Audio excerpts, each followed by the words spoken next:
A Cup of Porridge, the story of Uhuru and Raila. In the world of politics, friendships are rare and lasting ones, even rarer. But the story of Uhuru Kenyatta and Raila Odinga was one of a kind. Two giants of Kenyan politics, often seen on opposite sides of the battlefield, yet bound by something deeper: mutual respect and love for their country and for each other. Their journey wasn't easy. They clashed, disagreed, and even stood on different platforms during stormy elections.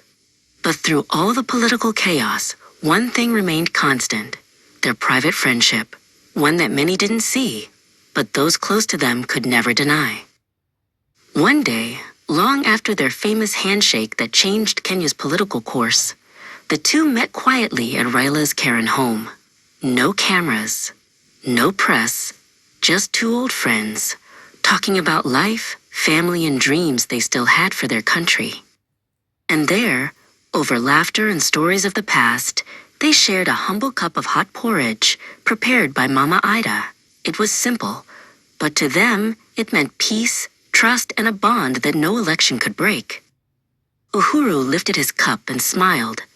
"We may not have agreed on everything, Jacome," he said, using Raila's nickname, "but we built something bigger than politics. We built hope." Raila laughed, "And we built it without forgetting who we are, brothers." Then came a day that shook the nation. Raila Odinga passed on peacefully, surrounded by his loved ones.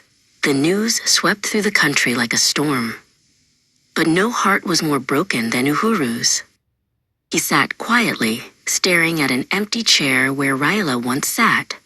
That cup of porridge, now cold, untouched, reminded him of everything they had shared. At the funeral, Uhuru didn't speak long. He didn't need to. He stood before the crowd, tears quietly sliding down his face, and said, "We fought. We forgave. We walked together. He was my brother, in all ways but blood. I have lost a friend, and Kenya has lost a legend. But the warmth of that last cup of porridge, I will carry it in my heart forever." Even after Raila's passing, Uhuru continued to honor him, not just in speeches or ceremonies, but in action.